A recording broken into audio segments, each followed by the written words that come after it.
আসসালামু আলাইকুম। এখন আপনারা দেখবেন সংবাদ শিরোনাম। জুলাই অভ্যুত্থানে শহীদ আবু সাইদের কবর জিয়ারত করলেন তারেক রহমান। রংপুর ঈদগাহ মাঠের জনসভায় রাখবেন বক্তব্য। বিপুল নেতাকর্মী সমর্থকের দলের চেয়ারম্যান জনাব তারেক রহমান আসছে রংপুরে। এই উচ্ছ্বাসে আমরা শহীদপুরের মানুষ এখানে ছুটে এসেছি।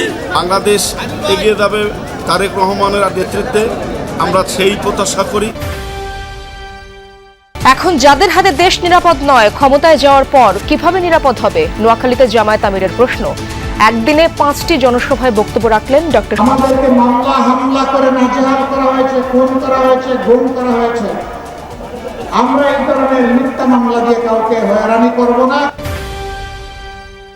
36 দফার নির্বাচনী ইশতেহার ঘোষণা এনসিপির। বিচার বহির্ভূত হত্যা ও মানবতা বিরোধী অপরাধের দৃষ্টান্তমূলক বিচার নিশ্চিতে কমিশন গঠনের। আমরা বলেছিলাম সেই ব্যবস্থার বিরুদ্ধে আমরা দাঁড়িয়েছিলাম এবং এই ব্যবস্থাকে বিলোপ করে একটা নতুন বন্দোবস্ত করতে হবে।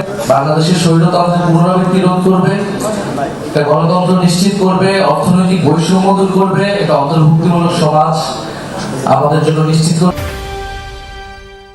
ছুটির দিনে সারা দেশে জমজমাট নির্বাচনী প্রচার। সময়ের সাথে ভোটারদের মন জয়ে নানা কৌশল প্রার্থীদের। যাদের পরিকল্পনা নাই, যাদের নীতি নাই, যাদের আদর্শ নাই, যাদের কর্মসূচি নাই, তারা শুধু বলছে যে ওই মাথায় ভোট দিলে স্বর্গে যাবে, জান্নাতে যাবে। যারা আমাদের সাথে প্রতিদ্বন্দ্বিতা করছেন তাদেরও মাথা ব্যথা একটু খারাপ হয়েছে। নানান জায়গায় তারা সহিংসতা তৈরি করছে। শেরপুরে সহিংসতার ঘটনায় এলাকা থমথমে, মামলা হয়নি এখনো। পরিকল্পিত দাবি বিএনপি জামায়াতের। শান্তিপূর্ণ পরিবেশ নষ্টের শঙ্কা বিশিষ্টজনদের। পূর্ণ শক্তিতে মার্কিন হামলার জবাব দিতে প্রস্তুত ইরান, বলছে দেশটি। একাধিক নৌবহর পাঠালেও তেহরানের সাথে আলোচনার পরিকল্পনা ট্রাম্পের। আসসালামু আলাইকুম। এখন দেখবেন সংবাদ বিস্তারিত। জুলাই গণ অভ্যুত্থানের শহীদ আবু সাইদের কবর জিয়ারত করেছেন বিএনপির চেয়ারম্যান তারেক রহমান। রংপুরে আবু সাইদের পরিবারের সাথে কিছুক্ষণ সময় কাটান তিনি। এর আগে বগুড়া থেকে জনসভার উদ্দেশ্যে রংপুরে যাওয়ার পথে তাকে অভ্যর্থনা জানায় হাজার হাজার নেতাকর্মী সমর্থক। বিভিন্ন জায়গায় তাদের উদ্দেশ্যে সংক্ষিপ্ত বক্তব্য রাখেন তারেক রহমান। ভোট চান ধানের শীষ। জুলাই গণঅভ্যুত্থানের প্রথম শহীদ আবু সাইদের কবরের সামনে দাঁড়িয়ে তারেক রহমানের কিছু সময়ের নীরবতা দোয়া। দেশে ফিরে 11 জানুয়ারি শহীদ আবু সাইদের কবর জিয়ারত করতে চেয়েছিলেন তারেক রহমান। পরে নির্বাচন কমিশনের অনুরোধে আচরণবিধি রক্ষায় তা স্থগিত করতে হয়। কবর জিয়ারত শেষে আবু সাইদের পরিবারের সাথে দেখা করেন বিএনপি চেয়ারম্যান। বেশ কিছুক্ষণ কথা বলেন আবু সাইদের বাবা মায়ের সাথে।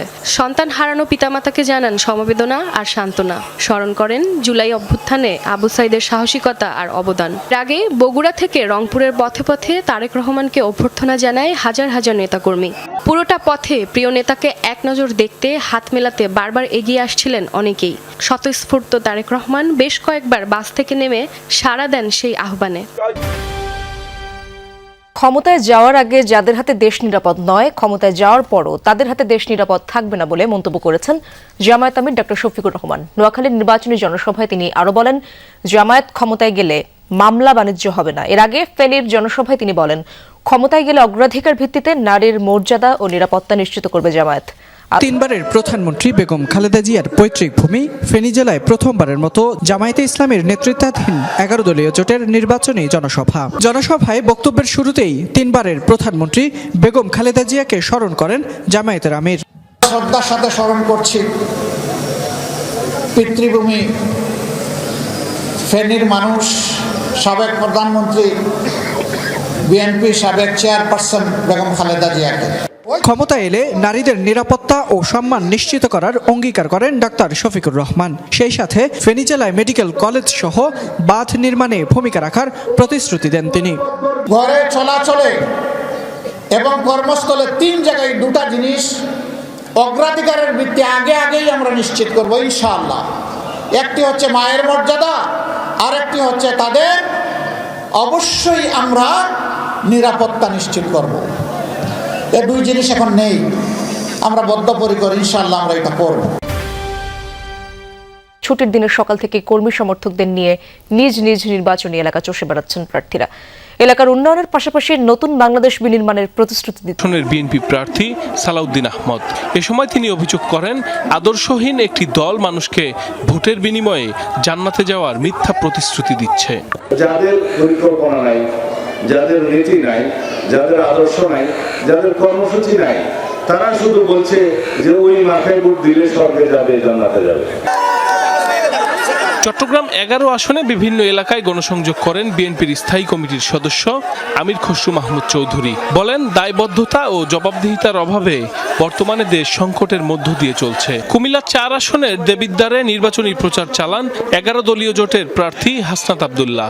ভোটারদের শাপলা কলি মার্কায় ভোট দেওয়ার আহ্বান জানান তিনি। নির্বাচনের আগে আপনি আমার জন্য খাটতে হবে, চাইলে নির্বাচনের পরে আমি আপনার জন্য। 36 দফা ইশতেহার ঘোষণা করেছে জাতীয় নাগরিক পার্টি এনসিপি। ইশতেহারে নাগরিক অধিকার, নিরাপত্তা, ন্যায় বিচার, নারীর নিরাপত্তা, কর্মসংস্থান, শিক্ষানীতি সহ বেশ কিছু বিষয়কে প্রাধান্য দেওয়া হয়েছে। রাজধানীর গুলশানে এই ইশতেহার ঘোষণা করেন দলের আহ্বায়ক নাহিদ ইসলাম। এ সময় তিনি বলেন, এনসিপি নিজস্ব ইশতেহার দিচ্ছে কারণ তা বাস্তবায়নে বদ্ধপরিকর তারা। গঠনের মাত্র 11 মাসের মাথায় এসে জাতীয় নাগরিক পার্টি এনসিপি অংশ নিতে যাচ্ছে ত্রয়োদশ জাতীয় সংসদ নির্বাচনে। হারটাও পুনরায় বেড়ে গিয়েছে।